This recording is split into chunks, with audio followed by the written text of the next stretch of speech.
Okay, this is Cinebinge Log 7. Doing it in the mobile because honestly, this is when I have time to do it. So, just 4 movies. Try and get it pretty quick, and let's not die here. First movie that I watched was Sergio Leone's Once Upon a Time in America, the director's cut.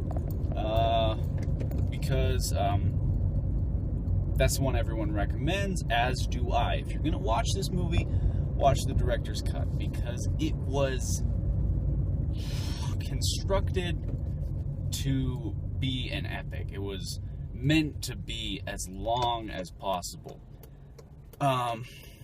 And that's something to admire, but I think critics and some people kind of forget that just because a movie's long doesn't necessarily mean it's good. Like, they'll justify in their mind that if a movie is this long and it got made, it must be good. But Once Upon a Time in America isn't Lord of the Rings. It's just the story of one guy. And while it is pretty interesting, I don't think it needed to be this long. And that's part of being a good filmmaker, is being able to fit your story, your message, into a consumable size. And I don't think that the director effectively did that in this movie. It's technically well done. I like the music quite a bit. The finale was definitely better than Once Upon a Time in the West.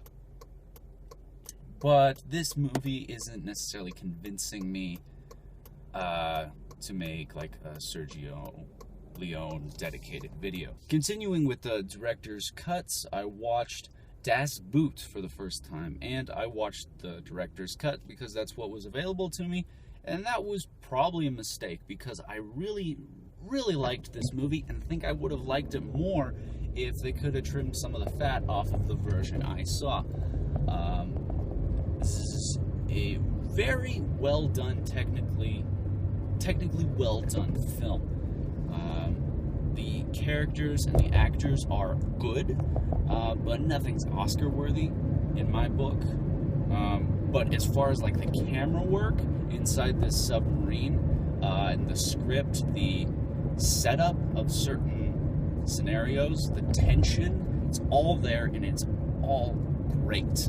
Highly recommend this one, and yeah, just really technically well done. They could have gone with the option of making the submarine feel very claustrophobic, which I think would have benefited the sense of dread, but in choosing to instead have these really impressive, long, moving takes, I think it helps you, the audience, not necessarily feel so confined and enjoy the movie more, and the tension is built on other factors.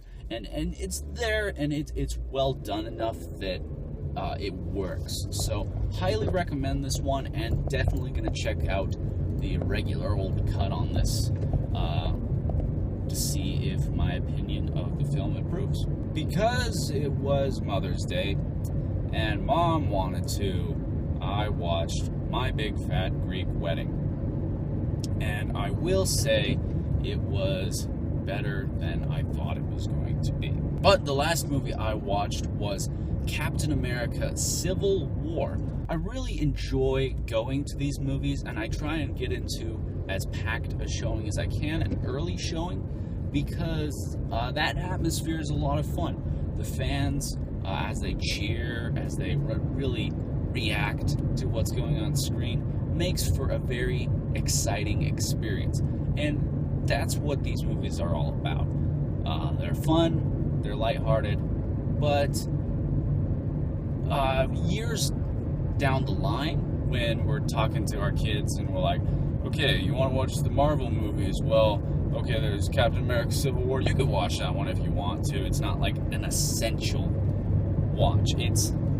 I guess it would be in the continuity scheme of things, but it's not necessarily a great movie on its own, because it does suffer, not to the same extent, but it suffers from the same issue that I had with Avengers 2, and that it's more committed to the MCU as a whole than to actually just being a decent movie on its own. I did like that they tried to deviate a little bit from the formula that they've got going, where this is more of a versus movie, but they've still got the villain, there's still a lot of tropes, and it's not different enough that I can praise it for being different the way I would praise Deadpool. That said, some people have complained about the villain being kind of weak, and as far as MCU villains go, this is like the second best one we've had.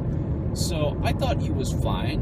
I wish he hadn't been included, but given that they had to have a villain, I think he did a pretty good job. It's this guy from Inglourious Basterds. There's really a conflict that could have developed, but the way they do it is just so lowest common denominator that, yeah, not impressed with the structure of this story. How they laid out the conflict.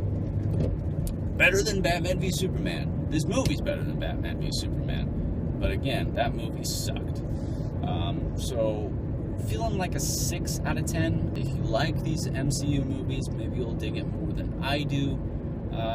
So I recommend seeing it in theaters if you're going to see it. But it's not something that's going to find its way into my Blu-ray collection anytime soon. Don't exactly plan on watching it all the time. And that's Log 7. Thanks for watching. This has been a pretty crazy week, but more content on the way. Big update on the way. So look forward to that. But for now, I'm afraid this is